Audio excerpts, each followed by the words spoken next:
Thank you very much, Madam Speaker. I'm really happy also to weigh in into this motion and support this motion. Madam Speaker, on 26th of June, I had written to your office requesting us to do the same, to have a motion to discuss what we are discussing today. I'm happy, though I did not get a reply, I'm happy it has come through the channels that it has come, for us to discuss this issue. Madam Speaker, this is the time for the people of Kenya to know that Senate is the upper house. It is what was meant to be by the drafters of the Constitution, Madam Speaker, because they wanted this house to be more an appeal chamber, to be a house that will bring appeal mechanism where Kenyans who are not happy with what is happening with the executive, with the other assemblies or with the National Assembly will always have a channel to come and weigh in and give their contribution, Madam Speaker. Madam Speaker, if the finance bill was to come to the Senate, what happened to this country could not have happened. Those maandamano that were here could not have happened, Madam Speaker, because here at the Senate, we relook into things afresh. We scrutinize again. We look at the proposals afresh by hearing and listening to the people. I can give a very good example, Madam Speaker. There was the affordable bill that was brought here, passed by over 400 MPs, Madam Speaker. But when it came to this House, we relooked into it. We gave it 49 amendments, new things that were not there, Madam Speaker. What we are trying to say, Madam Speaker, is that if the finance bill was to come, and we should fight for that space, so that anything that is passed by the National Assembly should always be coming to this House, so that we can discuss it again and again. And this country could not have been banned if it came to this House, Madam Speaker.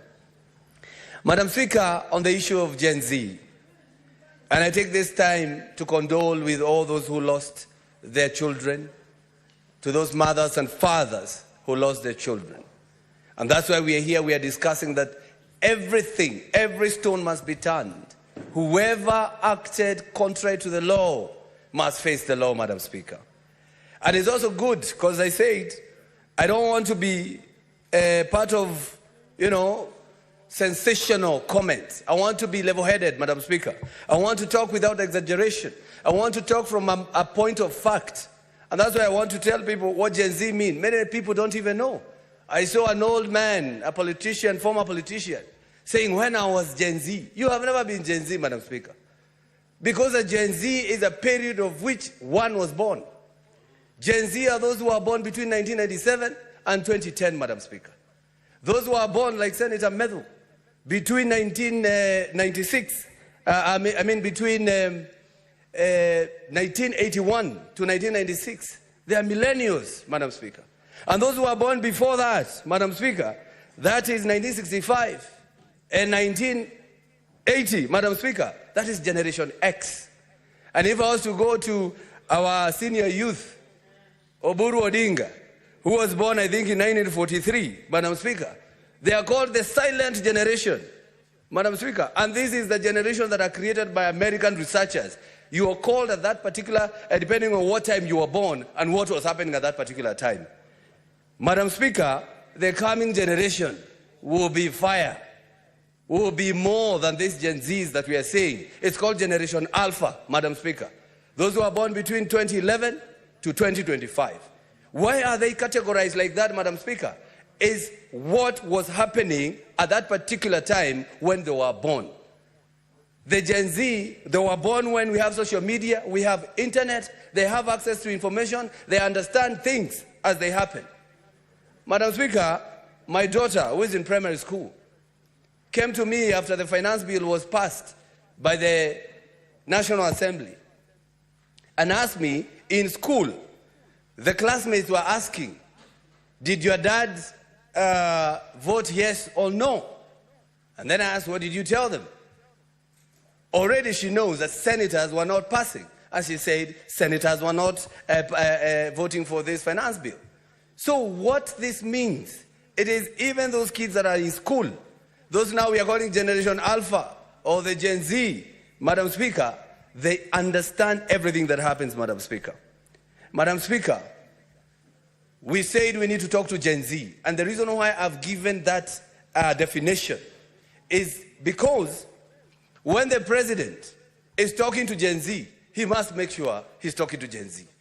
And that's why I advise him to shy away from the X space on Twitter, Madam Speaker. And I will explain why. Because, Madam Speaker, when you go to X space, you only hear voices. You don't see anybody. We don't know who is in there, Madam Speaker. We might be speaking to those who are always been there, Madam Speaker, and not listen to the real Gen Z. And that's why I'm advising him, kindly go to TikTok. If you want to talk to Gen Z, you will be able to see them. They'll see your face, you'll see their face, Madam Speaker. They will even tell you, this is not a Gen Z, this is a grown, that man, Madam Speaker. Because if we go to X space, huko matusi mingi sana, and they do not come from Gen Z, because Gen Z, they are not afraid to be seen. That's why they came to the streets in broad daylight. They want to be seen, they want to be identified. They are fighting for their people. So I asked the president and the deputy president, go to TikTok, learn how to say tap the screen, guys, tap. I want to talk to you. I want you to see me. I want us to talk to each other, Madam Speaker. Madam Speaker, I want you to take a pen because we have to do some math. And this is the time that we as a nation, we should now start taking stock of what has been happening. What has been wrong, we say enough is enough. And that is the CDF, Madam Speaker. Mr. Speaker, when the former senator or the former member of parliament from as a constituency in Nyandarua, Mr. Karue, came with CDF, that was the beginning of devolution. What he was trying was to devolve services to the people. So when devolution came, CDF should have died a natural death. Because that is devolution. Madam Speaker, and it has been said here, can you imagine the government gives you money to go pay government? That is bursary. It gives you money to go pay a government school. And I want us to do the math, Madam Speaker. Take a pen, Madam Speaker. Every constituency in their CDF, they have over 50 million for bursary, Madam Speaker. If you multiply 50 million times 249 constituencies, 290 constituencies, Madam Speaker, you'll get over 20 billion Kenya shillings. Every county every governor has an education bursary fund, which they put between 200 million to 300 million. If you do an average of 300 million, multiply by 47 counties, you get again over 20 billion Kenya shillings. Over 20 billion Kenya shillings. That is 40 billion or 50 or 60. If you add the GAF, the women rep, they also have bursary. The president has bursary. The governor has bursary. We will get almost 80 billion Kenya shillings. Madam Speaker, why don't we just give this money to schools and make education free, Madam Speaker? Why don't we take it direct to the schools and make high school education free of charge? I don't have to give an MP money to come and bring it to the village. We have M-Pesa, or we have channels of sending that money to schools, Madam Speaker. Madam Speaker, there's an issue of Kera. Kera, Madam Speaker, and I'm speaking as the chairman of Roads and Transportation in the Senate. We should disband Kera and make sure this money goes to the counties, Madam Speaker. It's better to deal with one thief than 290 of them, Madam Speaker. This money, let's go to the governors. We are saying governors are stealing. We are here as a Senate to make sure that they don't. It's better to deal with one thief than talk or deal with more than 290 thieves, Madam Speaker. Madam Speaker, we are even asking ourselves, if the governors, and I heard the Senator of Isiolo, and also I have had the same cases here, that the governors are not respecting the Senate. Madam Speaker, if the governors are not respecting the Senate, we have tried to find them. They are paying the money within a day. We have tried to tell the police to arrest. The IG cannot arrest them. Why don't we as a Senate also say we are going to change the rules and the laws that we can also emanate with the motion to impeach a governor from this house, Madam Speaker? Because what we do, we all know, wait for the MCAs to bring them. So if the MCA never bring them here, this house that is mandated to check the interest of a county should also come with a motion to impeach a certain governor who is not respect this house and who is stealing and who is taking money home, Madam Speaker. Madam Speaker, as I conclude, because I am a man of few words, Madam Speaker, I would urge the executive and I urge the cabinet secretaries, those who are going to survive, Madam Speaker, from the sacking, because it must happen, Madam Speaker. I'm telling them, focus on creating jobs. It's better to go on a muddy road when you have money in the pocket. It's better to go for the water in the river when you have money in the pocket, Madam Speaker. It's better, Madam Speaker, to go. What I'm trying to say is, when it comes to development, Madam Speaker, and you had said that, Madam Speaker, it must be people-centric. Go with the money to where they are and ask them, I have 20 million here. Do you want me to make this road? Do you want me to make this, to bring water? Or do you want me to create an industry here so that everybody will have something in the pocket? They will say, create an industry, and we get money. Then we'll discuss that when it comes to roads, Madam Speaker. Madam Speaker, picketing that we saw for the first time here, it was very peaceful at the beginning.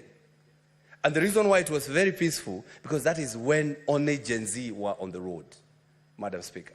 And they were picketing, taking selfies, recording themselves on camera. And that is to show it can be done. And that's why I'm supporting those who are saying that we should bring along and have picketing corners, picketing roads. We should even have a picketing authority, Madam Speaker, that receives every every petition. When somebody comes, they come where picketing corner, there is an office, there is some people there, you receive it and you follow it through, Madam Speaker. Because what happens when it comes to this place, Madam Speaker, sometimes people do not even know. Because we do things in very quiet. And that's why people are worried. They were saying senators have just become clever overnight. No, we have been like this. It's only that they show MPs on KBC every day. We do not share equal platform. And that's why we should also say, anybody who is speaking here, Madam Speaker, if National Assembly is given 20 minutes, we should get 20 minutes on the KBC, which is the national broadcaster, Madam Speaker. Otherwise, they just show the National Assembly, they don't show what we do here. People have to go to YouTube, Madam Speaker. Madam Speaker, I would want to talk to the public service, and especially the CS, if he survives, Madam Speaker. It's good to advise him if he still retains his position, Madam Speaker. In Dubai, they have a ministry called the Ministry of Happiness. It even have a CS or a cabinet secretary. And people thought the Ministry of Happiness was to have somebody who will come to your house and crack jokes and make you happy. No. And that's why I'm suggesting to the CS Moses Kuria, in your public service, create a department called Happiness Department. Why am I saying that, Madam Speaker? That is to check whether everybody is happy with the services they are getting for the public service. By the time you go to get your passport, Madam Speaker, before you leave that office, there must be somewhere you press to say, I was served well, I was not served well, and this person is very rude. And then it goes direct to the ministry, Madam Speaker. If you go to get your driving license, you must, before you leave that office, were you served well? And then you click somewhere, it goes to the department, not to that office. That office wouldn't even know. They will only know when the PS, the CSs will come to your office knocking, saying, my friend, so many people are complaining, so we get rid of you. Even us, Madam Speaker, I've gone to Israel. And Israel, at the gate of the parliament, when you get in, there's a very big screen that says who is in parliament and who is not. So when you get in there, you'll be able to know whether the person who you sent to parliament to represent you is in or not, Madam Speaker. And it is shown every day. So that we can be able to be here, Madam Speaker, and fight for our people. But sometimes we come in, then we go, we are seen in the village, we are trying to balance things, Madam Speaker. Madam Speaker, I would want to tell Gen Z, when you are done with the national government, and I believe so far so good because you have been listened to, go to the counties. Go to the counties and join your senator. Pick their hands. Go to the counties. Why am I saying that? Because the governors there, they are using the public money. that were deducted from you through the previous finance bill. That money was taken and given to your county. Kiambu has been given 15 billion within this financial year. But what the governors are doing in those counties, they are giving your mothers and your fathers handouts. I'm talking to Gen Z. They are giving your mother sweet potato vines to go plant, handouts. 2 chicken here, handout. A fish there, handout. So that your fathers and mothers can think these governors are working, and they do not look at it when these governors are eating into Gen Z's future, Madam Speaker. So that's why I'm saying we should also join hands and ask for accountability. Ask for accountabilities at the county level, Madam Speaker. Madam Speaker, the issue of employment, and that will be my last point, Madam Speaker. We do have National Employment Authority. We should enhance its mandate. And the mandate is to say, because we are always fighting the wage bill, the mandate is to say we need to know who is employed where. It should also be somehow devolved, so that when you go to the counties, like Kiambu County, we pay almost 6 billion per year or more as a wage bill. People are just getting, a governor gets in, employs all his people. Kiambu, we have had 4 governors. So every governor has employed everyone. And the next governor probably will do the same, Madam Speaker. So the reason why I'm saying the National Employment Authority should have a record of everybody, every person who is employed by a governor should submit their CVs, their documents, their letter of appointment, when they were employed, so that if I want to check, and it played very well here, Madam Speaker, when we were having the impeachment, we asked the governor, did you employ this person? The governor said, I have not employed him. Oh, I have not employed her. But how can this house know? You have no way of knowing, because the governor is the employer and also the custodian of those documents. So they only need to withdraw them. They only need to remove them. They only need to readjust. If you said he was employed as a PA, and maybe he was wrong employing him as a PA, they readjust. They say he was an advisor. So the best thing is to have an agency whereby anybody who is employed by a county, those documents are submitted there. So that if I want to know how many people employed by the governor of Kiambu, I don't have to go and ask him. I have written to him a letter, reminders and reminders, and he has not given the list of those he calls the liaison officers, Madam Speaker. But if there was this authority, I don't have to write to him. I'll just write to the authority, and the authority will give me that information, Madam Speaker. So, Madam Speaker, I call everybody, either Gen Z, either millennials, either Generation X, either the silent generation, which is also in this house, Madam Speaker, because we are lucky we have almost every generation in this house. And that is good for democracy, Madam Speaker, that we should now talk, and we should not run for, fight for simplicity, but we all need to do, all we need to do is fight for the future of this country and make sure that the decisions that we make have consequences that are useful to the coming generation, Madam Speaker. Thank you very much, Madam Speaker. Senator Montet. Thank you, Madam Speaker. At last I get to talk. I've waited for 2 days. Madam Speaker, I also want to thank the leadership of this House, just like other senators have said, because of giving us this opportunity to speak to this matter which is so important for this nation.